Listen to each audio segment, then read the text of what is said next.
I'm Al McFarlane. Welcome to The Conversation with Al McFarlane. I'm glad to be here. Today is Friday, October 28th. My, does the time go fast? The year is approaching end quickly. But I'm glad to be here and glad to watch things unfold in the community, in the country. Today, we have the Healing Circle, and we are joined by our colleagues from the African American Child Wellness Institute to talk about mental health, general health for children, for families, and for community as well. I want to begin, though, by bringing in my colleague and writing partner, Brenda Lyle-Gray. Brenda joins me every day in the conversation from her home in the mountains of New Mexico, right? And hey, Brenda, how you doing? I'm fine.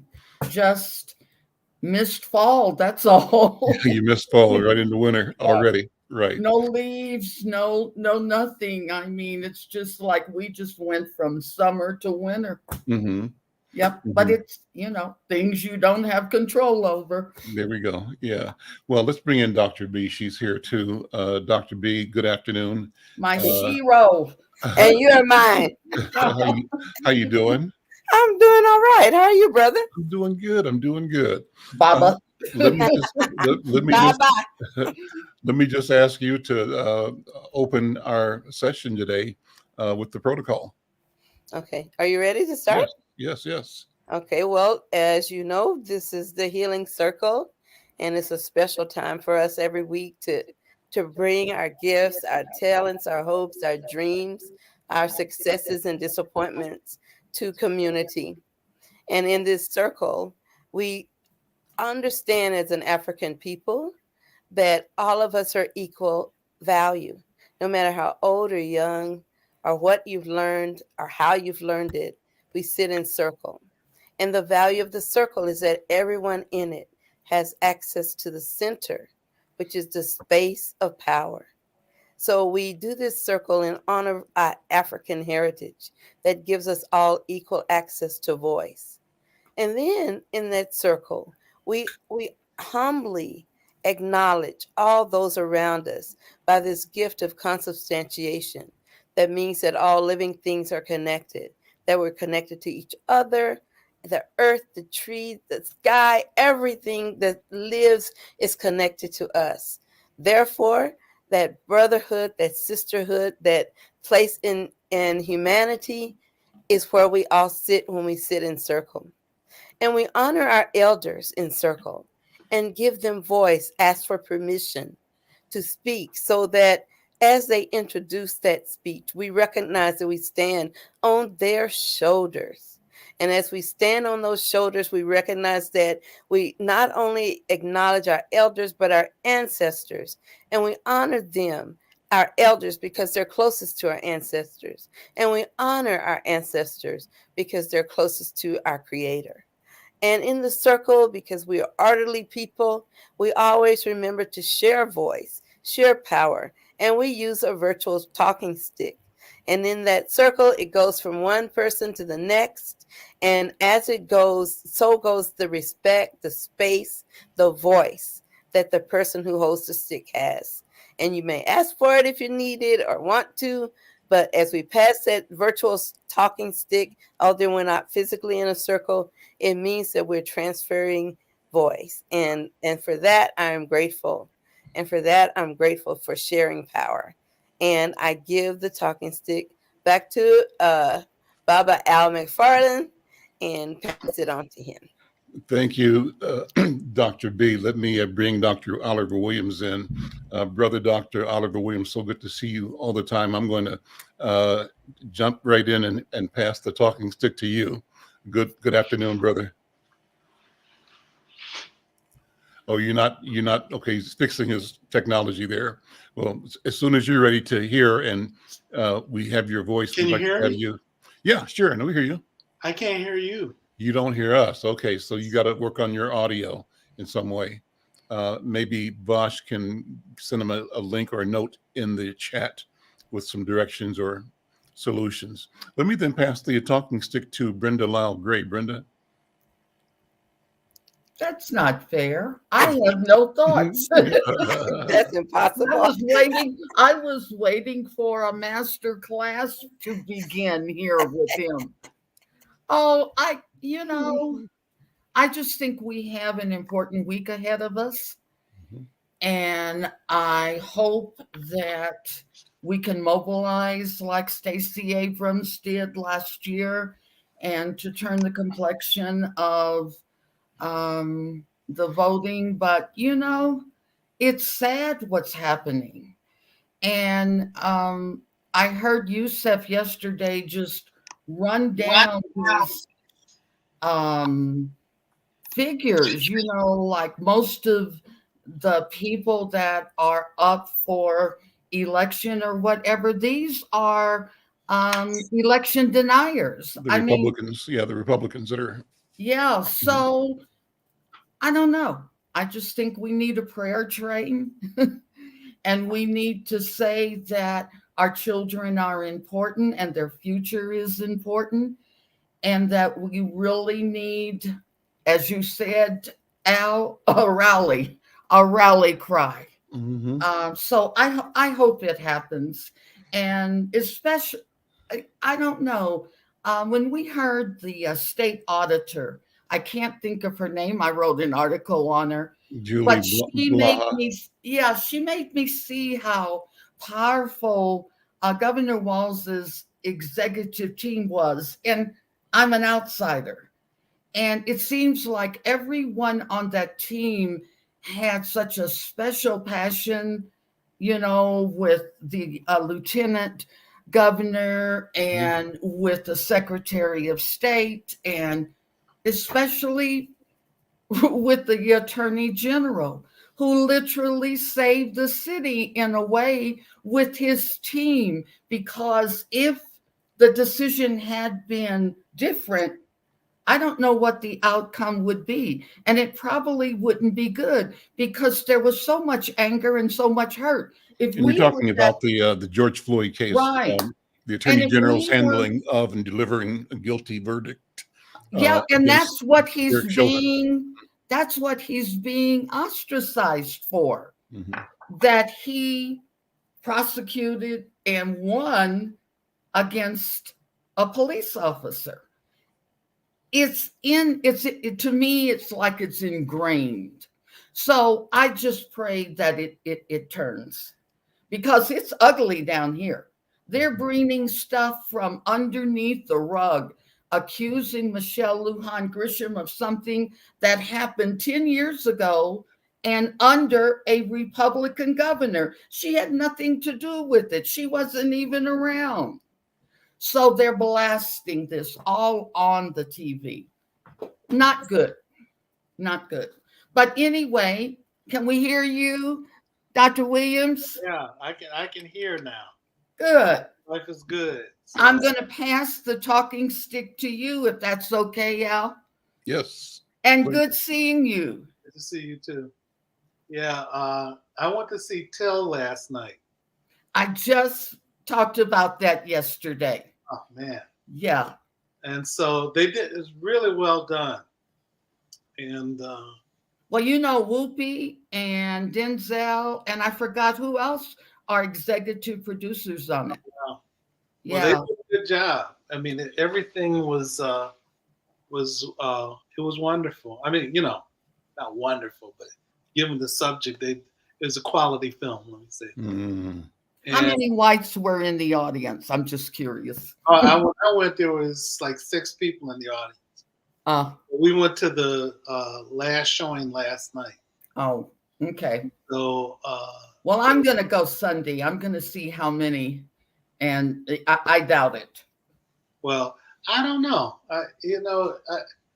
To me, given the conversations that we've had on the Healing Circle, when you had the young lady on that was a relative of Emmett Till, and Deborah.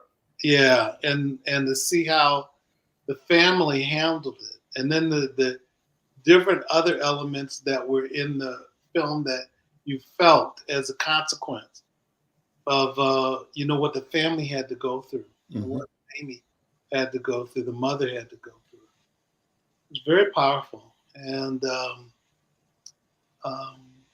The whole thing was, Dr. Williams, because Al and I talk about that often, you still can't take that image of that open casket. And it's been what? That was 1957? 55. 55. Yeah. So, we were just like, it was unreal. Yeah. When I told my daughters it was an industrial fan that chopped him up, I mean, Gianni was almost like emptying her stomach. It was just like the possibility that something like that could happen. Well, they dampened down how bad it actually was. Oh, they did. That might be that might be a good thing. Yeah, I saw the pictures. If you go to Getty Pictures, you can see the video of the trial. I mean, you see the pictures of the trial. You see the pictures of Emmett. You see the pictures of the mother, and you see the crowds in the church and the crowds outside in the community that had attended the funeral, and it was very, very powerful to see that. But it made me think about what we're going through now, and the lies that are being told by the Republican Party, and I don't want to be. So we know that there are good people and bad people, and with the bad people, I don't think it was just. I think that they're villainizing Keith because he held accountable a white man that was guilty of doing violence to a black person. And I know that there are a lot of white people who knew that Chauvin. There are people around the world, of different cultures and different races that know that Chauvin was guilty.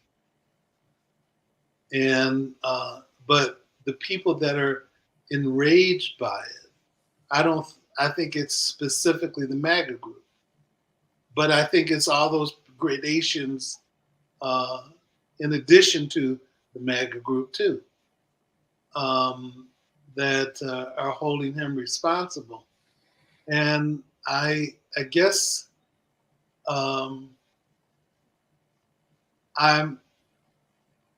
I feel proud of the fact that he had the courage enough to do it anyway, and that Keith had enough courage to be able to do it anyway. So so that's what I think of heroism in our community, and appreciated the fact that he did this. He confronted it, and he wanted justice for the community, and he got it. But again, that there's more situations that we have to have justice for. And so, but I'm pleased that was one of the things that happened. That's what I thought about last night when I saw the film, was the fact that Mamie was trying to find justice for her son. And the thing that was also apparent to me too was the fact that she's in this space and people didn't want to give her the respect that she was due. But she carried on, and what was interesting, it influenced her continuing on in the fight, because she's trying to seek justice for not only her son, but justice for anybody else in the community that experiences it as well. So, and I guess those are the reactions that I've been having to this point in our history, in our country's history. And the fact that there are certain things that you felt like you could take for granted for a little bit, but you don't take anything for granted. This challenge that we have to keep fighting. And Trump is still free. That's all I could think of, everything that he has done. Yeah. And as close as he brought this country to destruction, he's still free. Yeah. And he still has a following. And they're not holding him accountable yet. But I don't know. Well, there's two sides to it with it.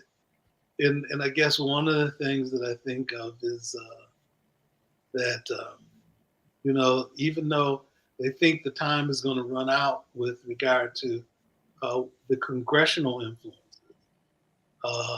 the other side is the fact that we've got the Department of Justice dealing with him for the next 2 years. And so perhaps they'll challenge him enough to be able to deal with that. Did you hear about Nancy Pelosi's husband getting beat up in his home? Mm-hmm. Are you kidding? No. Talk about it. Tell the story. Wow, Well, I hadn't heard Dr. that. Williams. Well, what I picked up this morning when I heard it was the fact that somebody broke into their house and they beat him up with blunt force trauma. And to harm him, he's going to recover. But the thing of it is the fact, and this is another thing I really struggle with, is, when we were dealing with the elections and all, and what they were trying to do with Governor Whitmer in Detroit or in Michigan, mm-hmm. and then when they were trying to have some discussions about those things, the paramilitary folks would go to the state capitol in Lansing, and then with their weapons, and be in the heart of the legislature with those weapons. And I'm thinking, or that young boy that got off, and he's a teenager, and he gets located in that space and has a weapon and doesn't get harmed, but he kills 2 people. Mm-hmm. And I keep thinking to myself, that there's an imbalance in the ways that we're being treated, but also what we're conveying to the public, about what the rule is. And to me, it reminds me of what the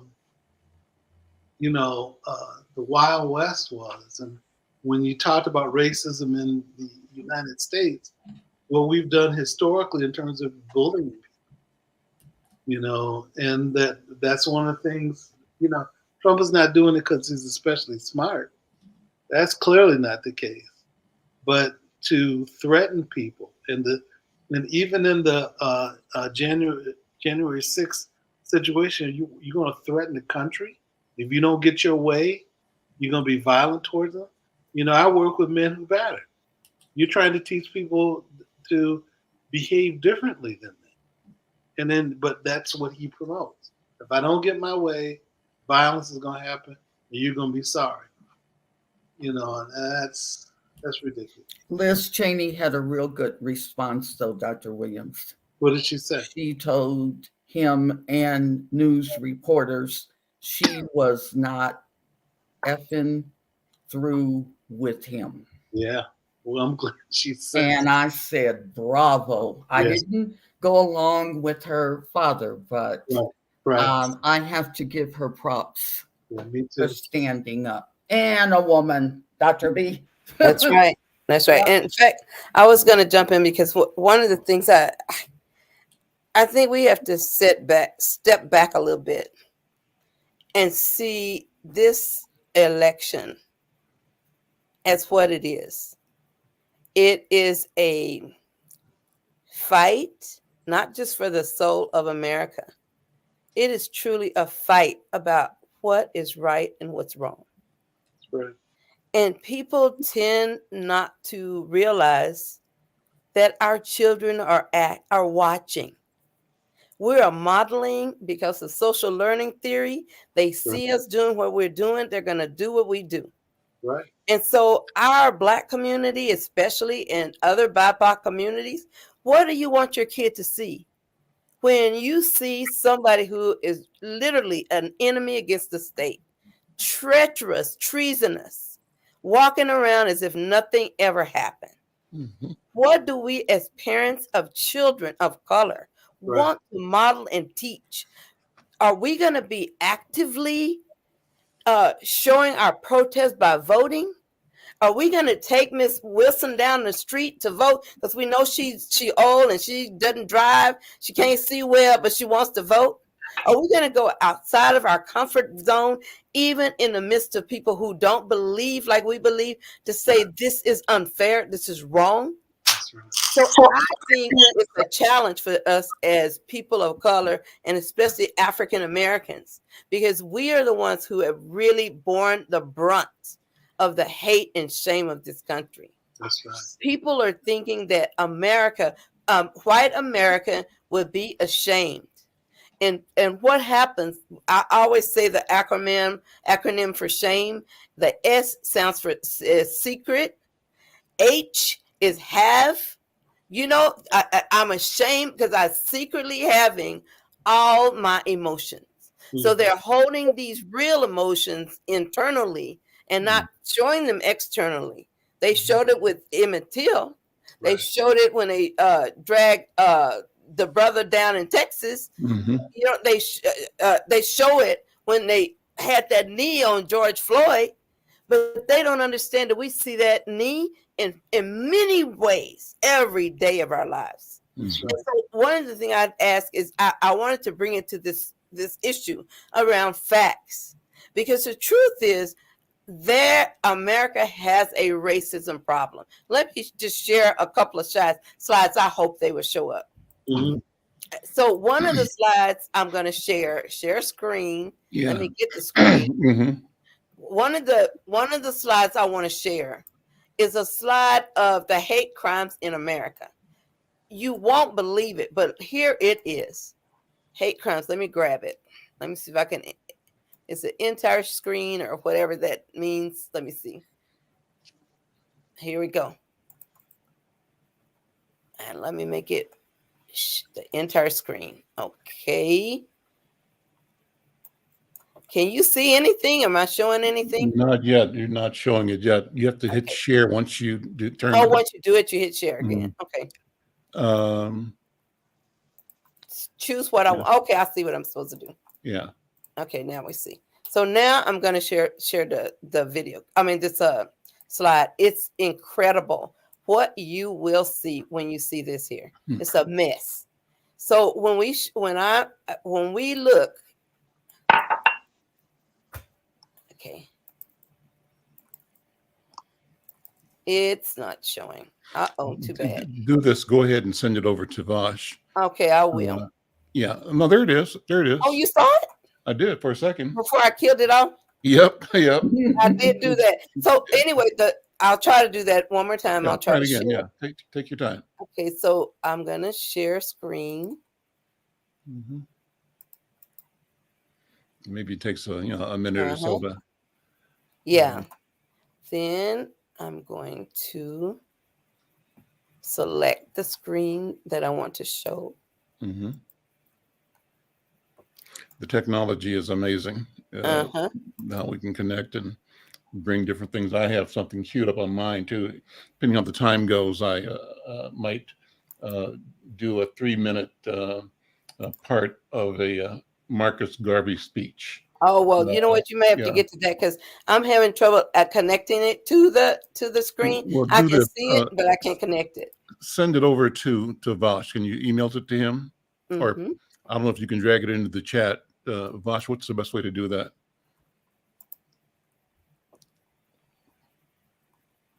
What's he saying? He said send the link to him, give him the link, or can you just email it to him or to me, either one, and he'll get it, and we'll go from there. But while you're doing that, go ahead and talk about the content of it. That'd be great. Okay, because the thing is, it's not in here. Okay. I'll have to. Oh, wait a minute. Okay. Okay, yeah, I'll try to send it to him. If not, I'll share it with you what I'm seeing.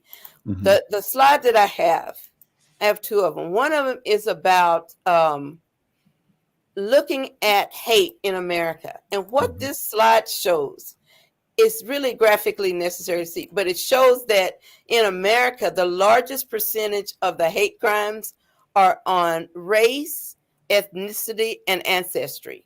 Mm. And when you see the significant difference between it and the other kind of hate crimes, you'll be alarmed. But that's not where it stops. Then when you drill down to see, well, who's doing all the hating?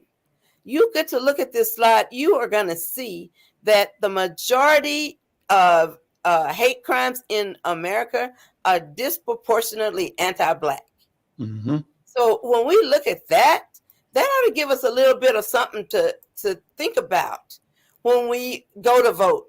If people hate you that much, they don't want you to have power, they don't want you to be around, don't you think it'd be really wise to try to make sure you got more power and that you get around?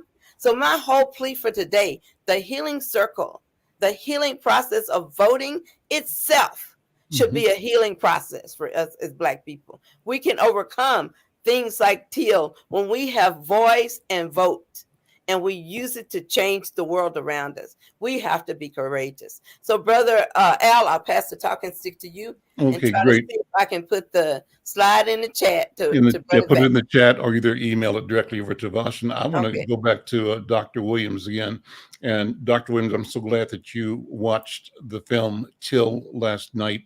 I think it's important to really sit in that for a minute. I would love you to take as much time as you want telling what you saw. Tell the story if you want to again. So it's always good to refresh it. A lot of young people, we say this, they have no idea, of what happened.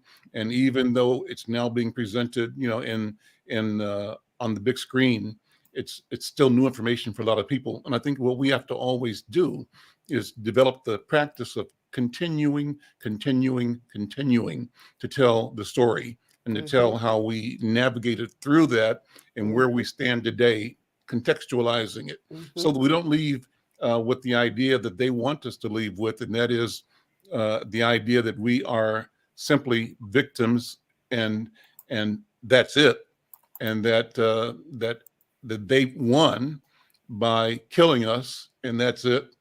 That's not the case, because our people are still addressing this heinous crime against humanity, and our people are still addressing the 400, 500 year slave trade. Modern slavery is not over. They want us to forget it and to say, oh, nobody is alive now that was done, so nobody can be held accountable. Our people are saying, we think that the vestiges of all of that experience is available, it's around, the genealogies exist, and accountability can still occur. What happened does not disappear. It never disappears. So, Dr. Oliver, I'm going to pass the talking stick back to you, and maybe you would take more time to talk about the film, and then whatever else that brings you into thinking about. Unmute, Dr. Oliver. One of the things that I reacted to when I saw the film, and also, I guess, thinking about that period of time, when that happened, I was 3 years old when Emmett Till got killed, right? I was born in 52. That happened in 55. I remember hearing about it. I remember my dad having conversations about it and how he reacted, because as I mentioned, my dad was born in 1898. So going through his lifespan, the type of racism that he experienced. And I guess the thing that I thought about was the fact that I think there are different triggers for me. Triggers for what happened to George Floyd, what happened to Trayvon Martin, what happened to Rodney King, what happened, and then our reactions to how do we deal with it. And I thought about that for my dad and my siblings, in our blended family.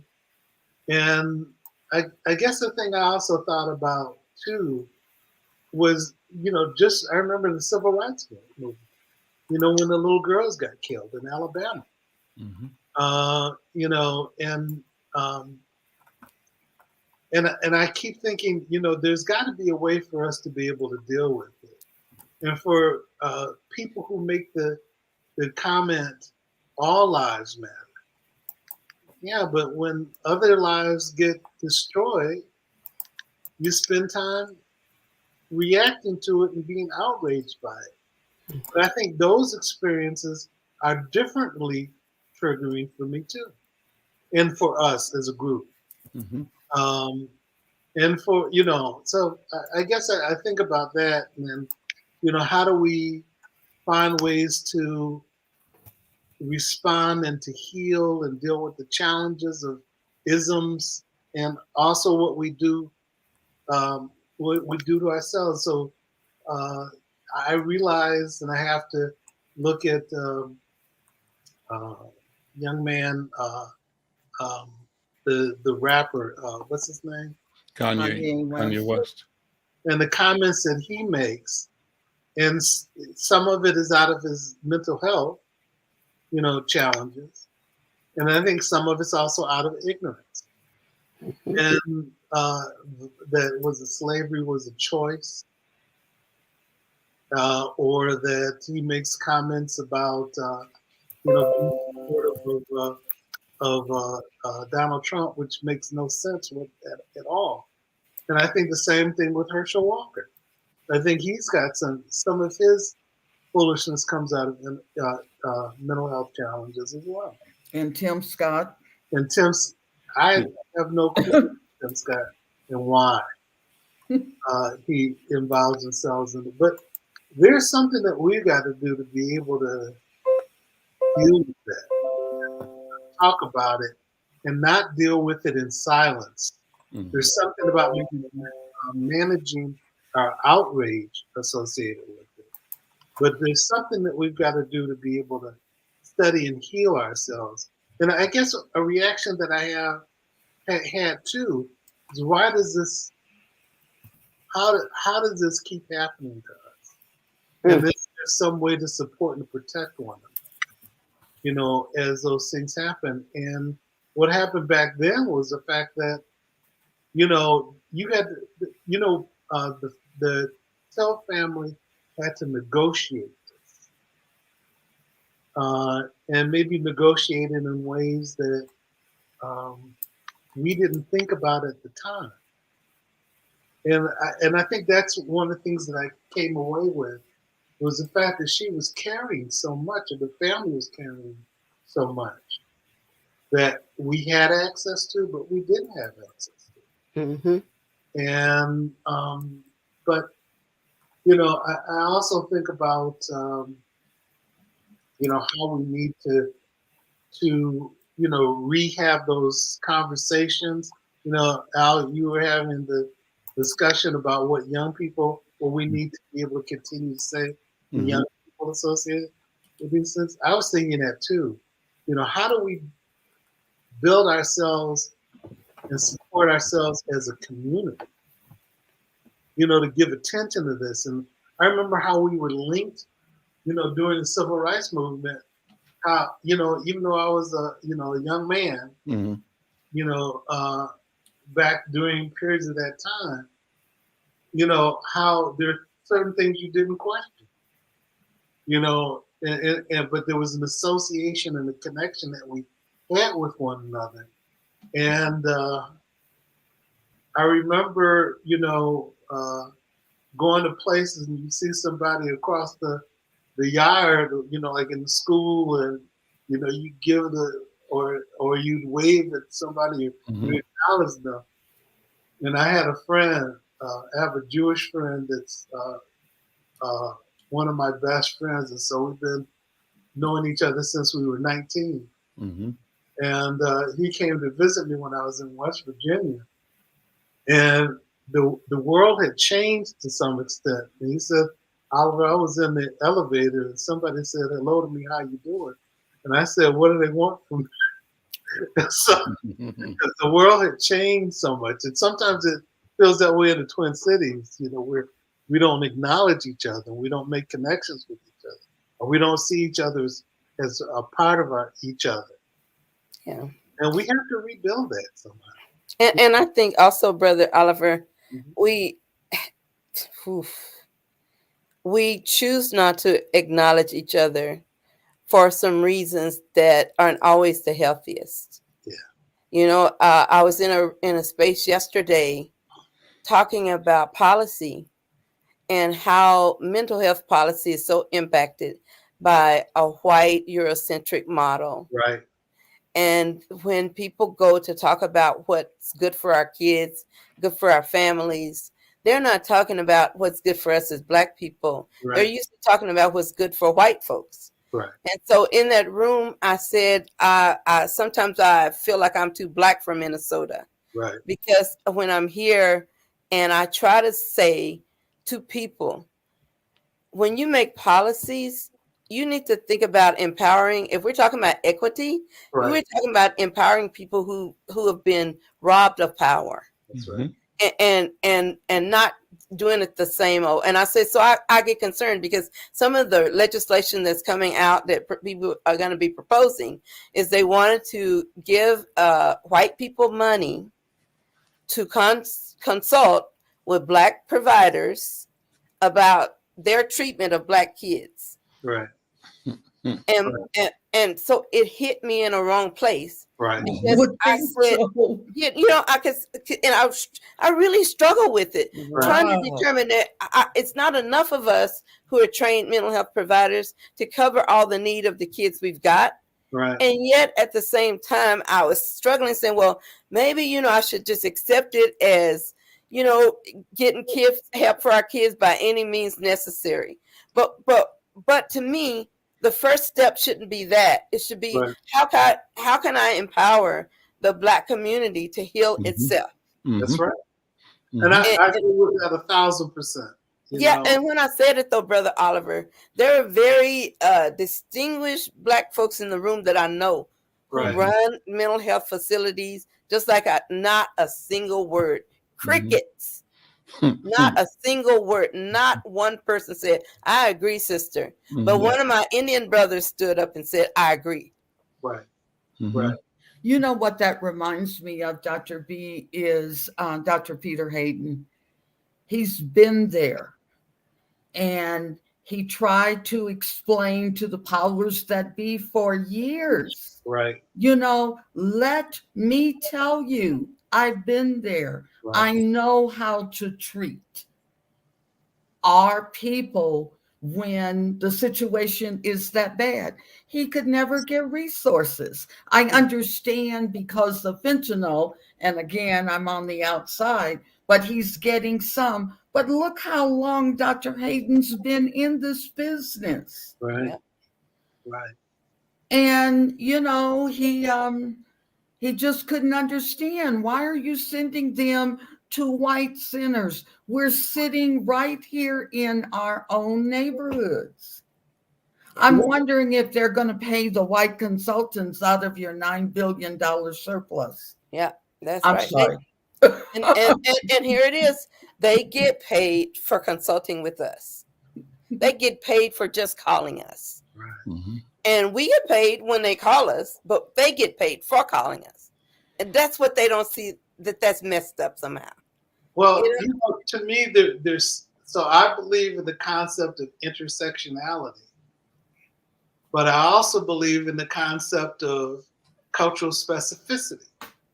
Because sometimes when I had a conversation with an organization in another state, and they were talking about at a conference that deals with the issues that we deal with, that a speaker didn't show up, so they ended up doing an impromptu activity, and it was around, and it brought it up around culture, and then they had these conversations.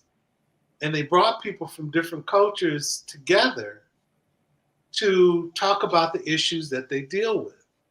So the audience loved it because they were being educated about the things that they were unaware of. I thought that was a good thing. Mm-hmm.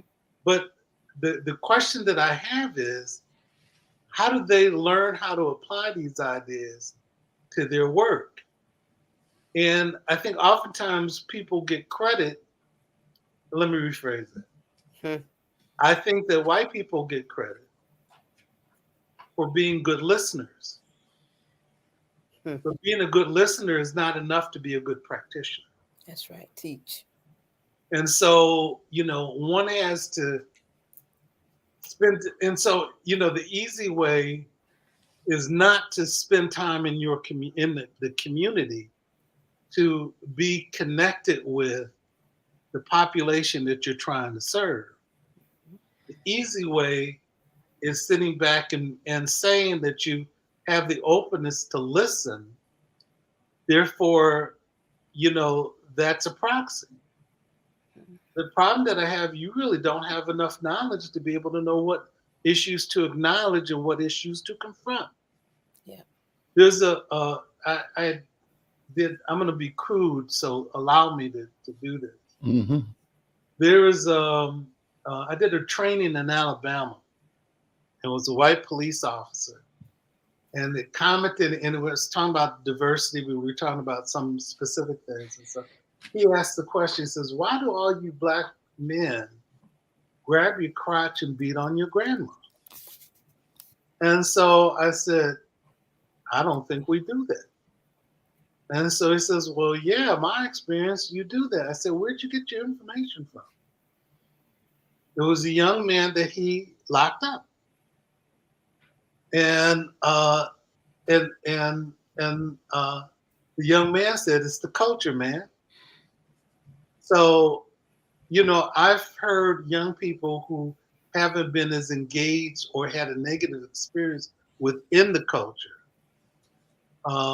blame the culture for their experience. I heard one man say, well, we must have done something really horrific for us to be treated the way that we're treated. Just blaming the victim. Yep. But it's also not, I said, I'm not so sure. I told this officer, I said, I'm not so sure that I would go to people who may have been damaged by the some experience for your perspective about culture. And I asked him, had he gone to a black church? No. Hmm. Have you gone to black cultural events? No. Have you spent time in the culture? Do you have relationships for people in the community who contribute to the culture? No. Have you spent time in organizations that try to uplift the community? No. Are you familiar with artists and people who are practitioners who do the work and understand the world? No. I said, so let me just recommend that you don't end up putting your perspective about getting information about culture from the people that you arrest. There are other ways that you can be informed about what happens in culture. And then the other thing is, when you see people who may have been harmed by those experiences, the question is, how do you help heal them? Mm-hmm. And so if that's not a conversation, but you end up taking a fragment and then using it as your only perspective into the world, you miss something. And you know what? I think that even goes with how we even as black folks internalize this stuff that is cultural, like Right. that young man did, that isn't. So That's when we whoop and beat our kids, we think that's part of our culture. Mm-hmm. But it's not. We were taught that by Mm-hmm. slave masters who were teaching us about Christianity, and they used the Bible to say, "Master, obey thy master." Mm-hmm. It said, "Spoil the rod and spoil the child," and never remembering what a rod and spare the rod and spoil the child. Never understanding that a rod was symbolic of guidance. Mm-hmm. They never understood. Ain't nobody beating their sheep. That's They were that's guiding their sheep. Exactly. And so our people pick that up. They hold it because they were told by white folks and the ones who had control and power over them, and they accept it as our reality. Because most of us, I can tell you on this panel, probably every one of us got whoopings. Oh yeah. And our parents didn't know any better. Mhm. But you know, the thing that I those examples, Dr. B, are things that I've heard over again. And you know, there was an example of a colleague who ended up doing this study with a brother who's at Harvard and about children who are being spanked. And so so they went to the environment where they were doing the focus groups. And what was interesting is that they had, let's say that they had 100 people. 50 people ended up spanking their children. 50 people didn't spank their children. But they had the conversation about what they thought, the fact that they thought that everybody was going to say that they spanked their kid. But a lot of people said that wasn't their reality and their experience. That's right. But where they got it from are the perspectives that's our history and that's our responsibility. And then, but let me say something else, and you all tell me this too. So with people that spank their kids, now I got spanked. I remember it in Technicolor. And as I think about these things, and I don't blame my mom, you know, for the person, but my dad didn't spank me, but my mom did. Mm-hmm. But my mother didn't only use spanking as a way to teach me. There were other things that she did. So the first and last time I stole something was I think 4 years old. And I wanted Cracker Jacks and animal crackers. And my mother made me choose. So I chose, unbeknownst to her, both. So she got the Cracker Jacks and I took the animal crackers. And we got halfway home. I said, Ma, I got a surprise for you. And I showed it to her. She walked me back to the store, had me apologize to everybody there, the store manager, the guard, the cashier. And then she got me home and she, you know, whipped my butt. And the thing that I think about was the fact that not only did she spank me, but she also told me why it was important for me not to behave that. And if that phrase, if the only tool that you have is a hammer, then everything looks like a nail. That's right. When I was a child welfare worker, there were a lot of people, the only tool that they had was to spank their child. Mm-hmm. And they did it out of anger. Mm-hmm. And because that was the only, and they thought they were right and justified by doing it. Mm-hmm. And you have to help rethink how people, but also challenge those myths that exist. Yeah. And I don't think that happens, you know, enough.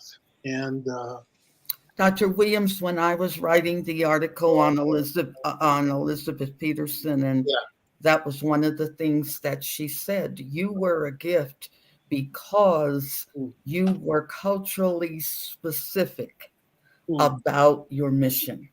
Right. And there were very few people that she had run across in all of her travels that centered it on and let people know that it was far different in addressing the problems. We all knew the problems, but it was far different, just like Dr. Peter Hayden has it there in Turning Point. Right. But they don't want to use that because too much truth would rise from it. So anyway, but I thought that was really good. And I do hope you got a chance to read that article.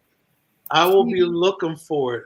Because it was last week's, though. We got a new issue coming out Monday, but it was last week's. Yeah, but it's really good. She was just special.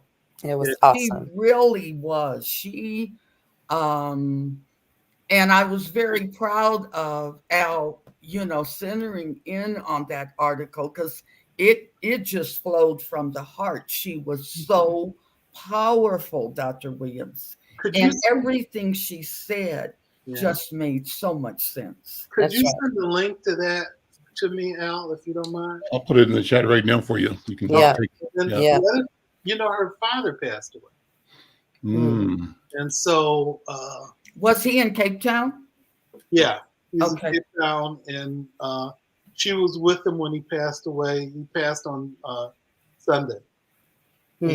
And the funeral is coming up. But the thing that's so interesting to me is stories that she would tell me. And I had a chance to meet him and spend time with him. And he was very wise.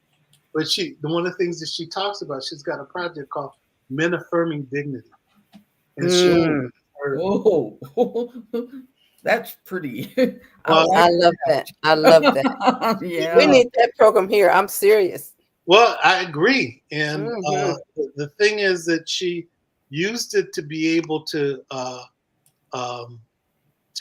identify a number of men around South Africa who are also men who could affirm dignity in the way that they interacted Love with. that.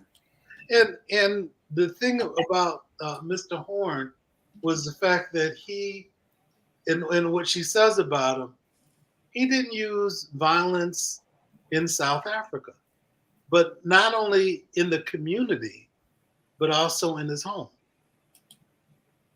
And so a lot of people did, in my opinion, displaced anger. Yeah. And sometimes people say that, well, it's a proxy and you should expect it. Yeah. You shouldn't. It's maladaptive. That's right. And And that's right. And it doesn't promote learning. That's right. It doesn't promote healing. That's right. It doesn't promote the level of change that you need to be sustainable. And so I think about just how much of anger, rage, and hurt is what's the best word? Pointed toward us as a people. How much that anger externally, environmentally, that rage, that fear, how it's just targeted toward our community. And I don't know if those slides are, I think Vosh said that They are. Let's can you bring. make them, can you show them, Mr. McFarlane? There it is. You see it? Ah, wow. So this first one shows you about bias, motivation in categories from victim of single bias hate crimes. Can And you make that enlarged? yeah, because it needs to be larger for me. Maybe I can. Yeah, I think if you click on your exit, get to the full screen, you can see it. But as you can see here, from 2019 to even 2020, the 2019 is the purple and the 2020 is the green. How the hate crimes, the bias, it was, and you can't see the bottom of it, unfortunately. I think I didn't move it up high enough. But the bottom says about ethnicity and race. These other ones, these other areas are around like gender, identity, religion. These are the biases. But look at comparison to all of those. That's what we see. And then take us to the next slide right quick. So we see how much was race and ethnicity. Look at this. Anti-Black, period. Just look how big it is comparison to all the other forms of hate crime that are measured. Anti-white, anti-Latino, anti-Asian, and the one for India was so small they didn't put it on there, which I resent. But that's another whole issue. So you can see why people are running from us. That's right. Why, when they see us, they don't care what happens to us. It's too hard to manage it. Psychologically, it's too hard to see that statistic and have to reflect upon it in your whiteness. And there are many, many multiple theories around why anti-Black hate is so large in America. But the book I'm writing, called When I Say Race, People Run, it explains why that happened. Wow. There was a mentor of mine who passed away a few years ago, probably about 3 or 4 years ago. His name is Larry Davis. Dr. Larry, he was a former dean at the University of Pittsburgh, and he was a professor at WashU in St. Louis for a long time. He's written a number of things. But one of the things that he talked about that I started to incorporate in some of the things I wrote about working with African-American men who batter, he says when if you're doing groups, and so you can have culturally specific groups, you can have groups that were homogeneous or heterogeneous, we have multiple different groups. He said when the proportions got bigger and you had more African Americans in the group, then the hostility of other groups, particularly white men, got higher because they felt challenged by the number of Black people that were in the group, and there was some discomfort. Now, there's some other things that we got to think about if we want to talk about doing groups, like what's the difference in terms of education and status within the groups of African American men. But the thing that he talked about that I thought was so important was that he was talking about the difference between the proportion of Black men that were in the group compared to other groups.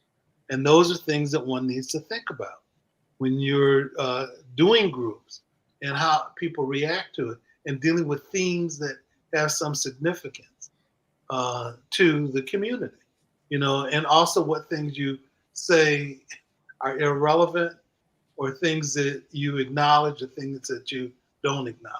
Mm-hmm. And all those things are important as you do this work.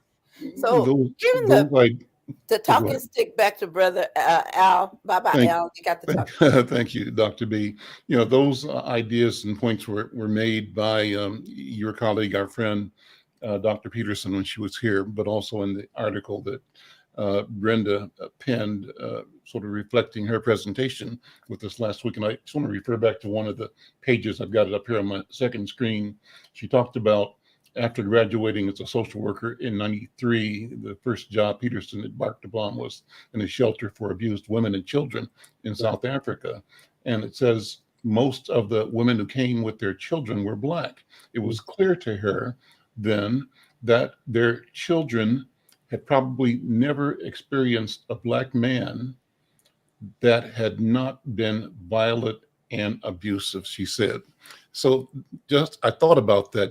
What if your whole life, your period of existence, and your notion of what and who a Black man is tied to violence and abuse against your mother or yourself or children. So that's a powerful consideration and something that she had to address from within the culture. And the fact that appeared to be the culture in and of itself is an aberration created by an external structure, institutions that proscribed and prescribed how we act to each other at the direction of somebody else's power. I think so. That's an important conversation for us to keep having. I think, I've often said, Dr. B, that too often when you talk about the state wanting to fund other people for our professionals to train theirs, that's consistent with this notion of we get the misery, they get the money. They make money on our misery. And so do they have an incentive to end the misery? Or is there an incentive to ensure that the misery pool grows and grows and grows? Because that's business, business, business. It's a well that will keep them employed and in bigger houses and houses for their kids and their kids' kids, generations to come, as long as they have a structural process that produces dysfunction that they can marvel at, look at, analyze, and get paid to solve. So the question is, they are looking at a problem. We have to approach it differently with the idea of solving the problem and seeing and presenting ourselves and our healers, as problem solvers, And I think we have to also step up, Dr. Williams, to the idea of expecting and demanding, clarifying the sanity of our people participating in the revenue streams that are associated with problem solving and with healing. I say often that, you know, like everybody else, I'd love to, when Mayo Clinic produces it, take the cancer pill that keeps you from getting cancer, right? Cures you, prevents you.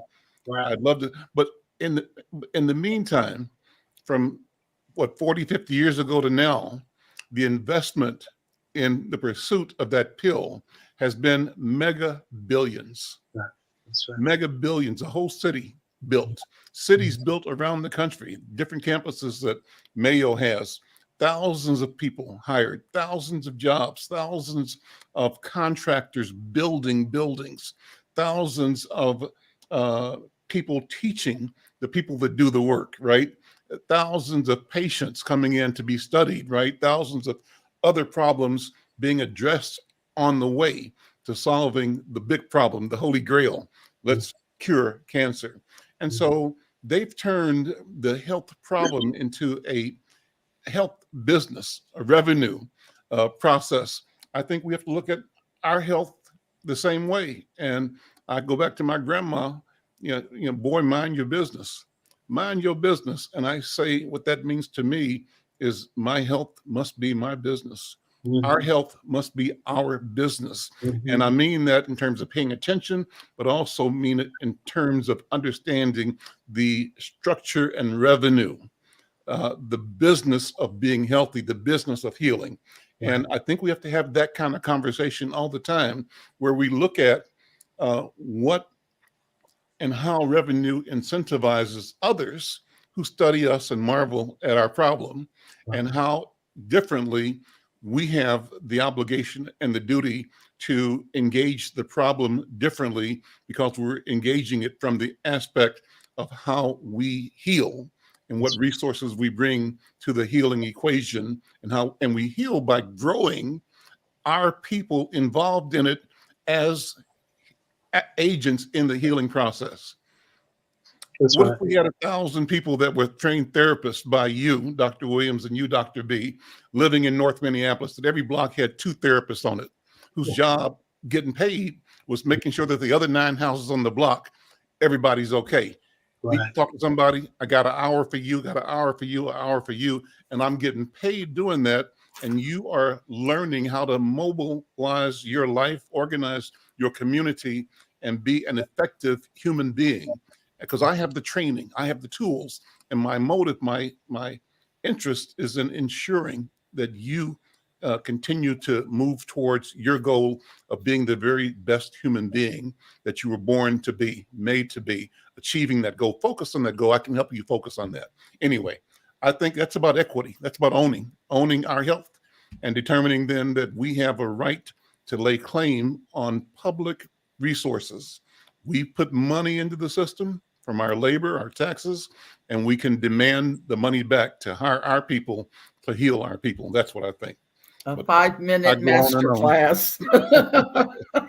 That, Bro- you Brother just Eric, said it. 5-minute master class. Just There- saying. there's a Seems professor. a little bit much. There's a professor at University of Pennsylvania. Her name is Dorothy Roberts, and she's written a book that deals with challenging the concepts of what is what's cultural, Mhm. and that sometimes you have people who don't frame the question in the right way, and as a consequence, you end up wasting time and money Mhm. because people are not framing it in the proper way. But it's important to frame it in the proper way. Dorothy ended up doing some studies that focused on child abuse and neglect, and the challenges that African Americans experience as a consequence of people framing questions in the wrong way. But we've had her I used to do a lot of conferences around the country, and she was a speaker at a few of the ones that I put on. and she would be somebody that I think would be helpful to bring on. So I'll try to be Let's in bring her contact, on. bring it back to you and see. We're out of time right now, brothers and sisters. So this has been a wonderful conversation as always. And I think healing is going on as we speak. That's why I love being here with you. And I want you to, like and share and tell people that if you're listening or watching or checking this out later, help us grow this conversation through your networks. Be a part of the conversation, be a part of the Healing Circle. I'm Al McFarlane. This is The Conversation with Al McFarlane. We'll see you next week. Take care. Bye-bye. Bye, everyone.